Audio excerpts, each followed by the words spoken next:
Guys, welcome back to my channel. അപ്പോൾ ഇന്നത്തെ vlog എന്താണെന്ന് വെച്ച് കഴിഞ്ഞാൽ ഇന്ന് ഒരു മൺഡേ വ്ളോഗാണ്. അപ്പോൾ ഇന്ന് അമ്മ ചക്ക അടത്തിയിട്ടുണ്ട്. അപ്പോൾ നമുക്ക് ചക്ക വെട്ടിപ്പറിച്ച് ചക്ക വേവിക്കാം. അപ്പം ഞാനും പൊന്നും കൂടാണ് ചക്ക പൊളിച്ചിടുന്നത്. അതുപോലെ തന്നെ ചക്കയ്ക്കുള്ള അരപ്പ് തയ്യാറാക്കുന്നതൊക്കെ ഞാനും പൊന്നും കൂടെ ചേർന്നാണ്. അപ്പം ഞങ്ങളതങ്ങ് ഏറ്റെടുത്തേക്കുവാണ് കേട്ടോ. പൊന്നുവിനെ കാണിക്കാം. പൊന്നു, ഒരു ഹായ് കൊടുത്തേ. ഹായ്. അപ്പോൾ നമുക്ക് വ്ളോഗിലേക്ക് കിടക്കാമേ. ചക്ക വെട്ടി പറിക്കുന്നതിന് മുന്നേ എനിക്ക് ടാബ്ലറ്റ്സ് കഴിക്കാനുണ്ട്. ഞാൻ ബ്രേക്ക്ഫാസ്റ്റ് കഴിഞ്ഞിട്ട് പോയി കുളിച്ചു. അതിന് ശേഷമാണ് ടാബ്ലറ്റ്സ് കഴിക്കുന്നത് കേട്ടോ.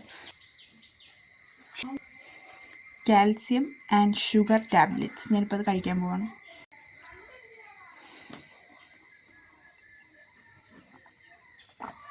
അപ്പോൾ ഗായ്സ്, ഞാൻ ചക്ക പൊളിച്ചിടുവാണ് കേട്ടോ. എനിക്ക് വലിയ ചക്കയാണ് ഇഷ്ടം. ചെറിയ ചക്ക ഉണ്ടല്ലോ, അതായത് കൂഴച്ചക്ക എന്നൊക്കെ പറയുന്നത്, അതൊന്നും എനിക്കിഷ്ടമല്ല കേട്ടോ. ചെറിയ ചക്കകളൊന്നും പൊളിച്ചിടാൻ ഭയങ്കര പാടാണ്. വലിയ ചക്കയാണെങ്കിൽ നമുക്ക് പെട്ടെന്ന് പൊളിച്ചിടാൻ പറ്റും. ഈസി ആയതുകൊണ്ടാണ് എനിക്ക് ചക്ക ഇഷ്ടമെന്ന് പറഞ്ഞത്. ചക്ക വേവിച്ചത് ഞാൻ അങ്ങനെ 4 നേരം 3 നേരം ഒന്നും കഴിക്കത്തില്ല. ആ ചക്ക ചൂടോടെ എടുത്ത് നമ്മുടെ വെളിച്ചെണ്ണയും പിന്നെ കാന്താരി ചമ്മന്തിയൊക്കെ കൂട്ടി ഒന്ന് കഴിക്കത്തേ ഉള്ളൂ. ആ ചൂടോടുകൂടി കഴിക്കുന്ന ആ കഴിപ്പേ ഉള്ളൂ, അല്ലാതെ കഴിക്കത്തില്ല കേട്ടോ. പിന്നെ ഞാൻ മുമ്പൊക്കെ പഴങ്കഞ്ഞിയിലൂടെ കഴിക്കുമായിരുന്നു. അതെനിക്ക് ഭയങ്കര ഇഷ്ടമായിരുന്നു. പഴങ്കഞ്ഞിയും തൈരും ചക്ക വേവിച്ചതും. അപ്പം ഗായ്സ്, ഞാൻ ഇത്രയും ചക്ക പൊളിച്ചിട്ടു. അപ്പം നിങ്ങൾ ചോദിക്കും പൊന്നും അമ്മയൊക്കെ എവിടെയാന്ന്. അമ്മ പാത്രം കഴുകുന്നു. വെളിയിലാണ് പാത്രം കഴുകുന്നത്. കലവും മീൻചട്ടിയൊക്കെ ഉണ്ട്. അപ്പോൾ അതൊക്കെ കഴുകാനായിട്ട് വെളിയിൽ കൊണ്ടുപോകണം. പൊന്നു മുടിയിൽ എണ്ണ തേക്കുവാണ്. അപ്പം നിങ്ങൾ ചോദിക്കും ആരാ വീഡിയോ എടുത്തു തരുന്നതെന്ന്. അത് പൊന്നുമാണ് വീഡിയോ എടുത്തു തരുന്നത്. എണ്ണ തേച്ചോണ്ടിരുന്ന പൊന്നുവിനെ ഞാൻ വിളിച്ച് വരുത്തി. പൊന്നു ഒരു കൈ കൊണ്ട് എണ്ണയും തേക്കുന്നു, ഒരു കൈ കൊണ്ട് വീഡിയോ എടുക്കുന്നു. പൊന്നു അങ്ങനെ കഴിവുണ്ട് കേട്ടോ. 2 കാര്യങ്ങൾ ഒരുമിച്ച് ചെയ്യും.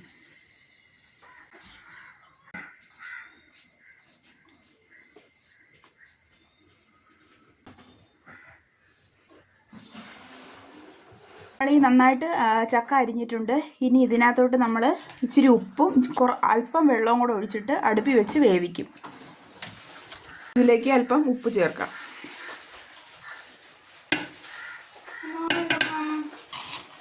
ഇത്രയും വെള്ളം കൂടെ ചേർക്കാം. കുറച്ചും കൂടെ വെള്ളം എടുക്കണേ. ഈ ഒരു പാത്രത്തിൻ്റെ അളവിൽ 2 കപ്പ് വെള്ളം ഒഴിച്ചു. ഇനി ഇത് വേവിക്കാനായിട്ട് വയ്ക്കും. ഫ്രണ്ട്സ്, വെളിയിൽ നല്ല മഴ പെയ്യുന്നുണ്ട്. ചക്ക വേവാനായിട്ട് നമ്മൾ അടുപ്പി വെച്ചിട്ടുണ്ട്. നന്നായിട്ട് തീ അരിക്കുന്നുണ്ട്. ഇനി ചക്കയ്ക്കുള്ള അരപ്പ് തയ്യാറാക്കാം. അപ്പം മഴ ഒന്ന് കാണിച്ചു തരാം നിങ്ങൾ. ഇൻറ്റൻസിറ്റിയിലാണ് ഇപ്പം അയിലറയിൽ മഴ പെയ്യുന്നുള്ളത്. നല്ലോണം മഴ പെയ്യുന്നുണ്ട്. ഞങ്ങളുടെയൊക്കെ കിണറ്റിൽ വെള്ളം പറ്റി. ഇതേ ഇൻറ്റൻസിറ്റിയിൽ ഒരു ആഴ്ച മഴ പെയ്താൽ തീർച്ചയായിട്ടും കിണർ നിറയുമെന്നാണ് ഞാൻ വിചാരിക്കുന്നത്. മഴ പെയ്യട്ടെ എന്ന് തന്നെ പറയുന്നത്. പക്ഷേ ആകെ ഉള്ളൊരു പ്രോബ്ലം എന്ന് പറയുന്നത് തുണി ഉണങ്ങാനൊക്കെ പാടാം, അത്രയേ ഉള്ളൂ. വേറെ പ്രശ്നങ്ങളൊന്നുമില്ല. അപ്പം നമുക്ക് ചക്കയ്ക്കുള്ള അരപ്പ് തയ്യാറാക്കാനായിട്ട് തേങ്ങ തിരുമ്മി അരപ്പ് തയ്യാറാക്കുന്ന വീഡിയോയിലേക്ക് കിടക്കാം.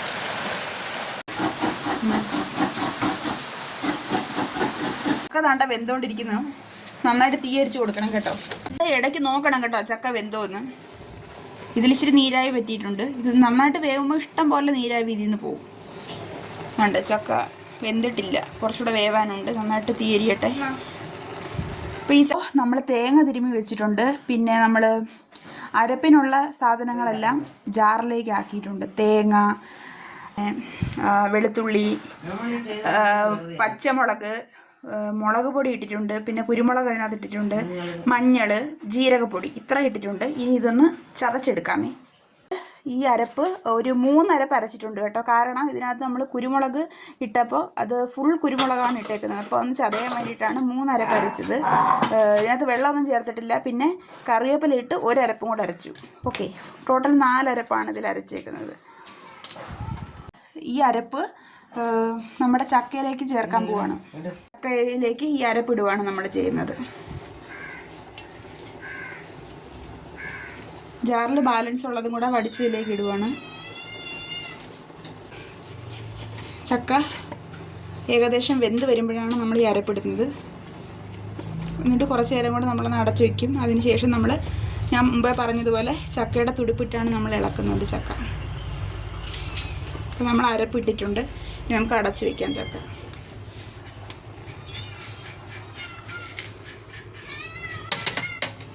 അമ്മ വേണ്ട ഗായ്സ് ചക്ക ഇളക്കുകയാണ്. ഇതാണ് ചക്കയുടെ തുടുപ്പ് കേട്ടോ. ചക്ക തുടുപ്പിട്ട് ചക്ക ഇളക്കുവാണ്. നന്നായിട്ട് കുഴഞ്ഞ് മറിയണം ചക്ക. കണ്ടോ, ഇത് മട ചേച്ചി ഉണ്ടാക്കുന്ന തുടുപ്പാണ്. ചക്ക ഇളക്കുന്ന തുടുപ്പെന്ന് പറയും. ചക്ക ഇളക്കട്ടെ. ചക്കയുടെ കൂടെ എന്താണ് കറി എന്നുള്ളതൊരു സംശയമായിട്ട് നിങ്ങൾക്ക് തോന്നുമായിരിക്കും. ചക്കയുടെ കൂടെ നമ്മൾ ഉണക്കമീൻ കറിയാണ് കേട്ടോ. അപ്പോൾ ഉണക്കമീൻ കറിയിൽ എന്തൊക്കെയാണ് ചേർക്കുന്നതെന്നും അതെങ്ങനെയാണ് പ്രിപ്പയർ ചെയ്യുന്നതെന്നും നോക്കാം. മീനുണ്ട്, പച്ചമാങ്ങയുണ്ട്, അതുപോലെ തന്നെ മുരിങ്ങക്കായുണ്ട്, പച്ചമുളക് ഇട്ടിട്ടുണ്ട്, കറിവേപ്പില ഇട്ടിട്ടുണ്ട്. പിന്നെ എന്തോമ്മ ഇപ്പോൾ ഇട്ടേക്കുന്നത് ഉലുവാപ്പൊടി ഇട്ടിട്ടുണ്ട് കേട്ടോ. ഇനി ഇതിനൊരു അരപ്പുണ്ട്. ആ അരപ്പ് നമ്മൾ അരച്ചെടുത്തിട്ടുണ്ട്. അതിവിടെ കാണിക്കാം. അരപ്പ് ദേ നമ്മുടെ മീനിലേക്ക് ചേർക്കുവാണേ. നമ്മുടെ അരപ്പ് മീനിലേക്ക് ചേർത്തിട്ടുണ്ടായിരുന്നു. നമ്മൾ ഉപ്പിടുന്നില്ല കേട്ടോ, കാരണം ഉണക്കമീനാണല്ലോ. ഉണക്കമീനിൽ ഓൾറെഡി ഉപ്പുള്ളതുകൊണ്ട് നമ്മൾ ഉപ്പ് ചേർക്കുന്നില്ല. ഇനി തിളച്ചിട്ട് ഉപ്പ് കുറവ് എന്തെങ്കിലും ഉണ്ടെങ്കിൽ നമ്മൾ അല്പം ചേർക്കും കേട്ടോ. നമ്മളിതെന്തായാലും ഗ്യാസിലേക്ക് വെച്ചിട്ട് നമ്മൾ അടുപ്പ് കത്തിച്ച് ഇത് നമുക്ക് തിളപ്പിക്കാൻ വെക്കുവാണേ. നമ്മൾ മീൻകറി തിളപ്പിക്കാനായിട്ട് വെച്ചിട്ടുണ്ട്. നമുക്കിനി മീൻകറി അടച്ചു വെച്ച് നമുക്കൊരു 20 മിനിറ്റ് വേവിക്കാം. നമ്മൾ അടുപ്പൊന്ന് മാറ്റി പിടിച്ചു. ചക്ക വേവിച്ച അടുപ്പാണ്, അത് തീ ഉള്ളതുകൊണ്ട് തന്നെ നമ്മൾ അടുപ്പിലേക്ക് മീൻകറി മാറ്റി വെച്ചിട്ടുണ്ട്. ഇനി അവിടെ ഇരുന്ന് തിളയ്ക്കട്ടെ. കൂട്ടാനായിട്ട് എന്തെങ്കിലും വേണ്ട. നമ്മുടെ പുളിശ്ശേരി അമ്മ മോരുടയ്ക്കുവാണ്. പുളിശ്ശേരിക്കുള്ള മോരുടയ്ക്കുവാണ്. ഈ ഉടച്ച മോരിലേക്ക് നമ്മൾ അരപ്പ് ചേർക്കുകയാണ്. അരപ്പിൽ തേങ്ങയുണ്ട്, അതുപോലെ തന്നെ ചുമന്നുള്ളിയുണ്ട്, വെളുത്തുള്ളിയുണ്ട്, മഞ്ഞൾപ്പൊടിയുണ്ട്, ജീരകപ്പൊടിയുണ്ട്, ഇച്ചിരി ഇഞ്ചിയുണ്ട്, വെളുത്തുള്ളിയുണ്ട്. ഇത്ര ഇട്ടാണ് നമ്മൾ അരപ്പരച്ചത്. നമ്മൾ ഈ മിശ്രിതത്തിലേക്ക് നമ്മൾ ആവശ്യത്തിന് ഉപ്പ് ചേർക്കുകയാണ്. നമ്മൾ വെളിച്ചെണ്ണ ഒഴിക്കുകയാണ് കേട്ടോ.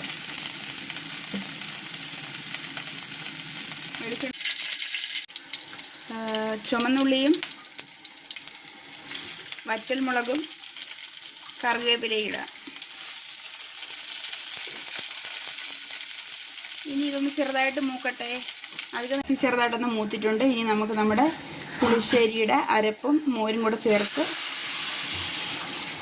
ഒന്ന് ഇളക്കിയെടുക്കാം. അധികം അങ്ങനെ ചൂടാക്കണ്ട. ഒരു 2 മിനിറ്റ് നമ്മുടെ പുളിശ്ശേരി ഇവിടെ റെഡി ആയിട്ടുണ്ട്. നമ്മുടെ ചക്ക, ഉണക്കമീൻ കറി, അതുപോലെ നമ്മുടെ പുളിശ്ശേരി ഇത്രയും ഒഴിച്ചിട്ടാണ് ഇന്ന് ഞാൻ ഊണ് കഴിക്കുന്നത്. വീഡിയോ ഇഷ്ടപ്പെട്ടെങ്കിൽ എല്ലാവരും എൻ്റെ ചാനൽ സബ്സ്ക്രൈബ് ചെയ്യുക.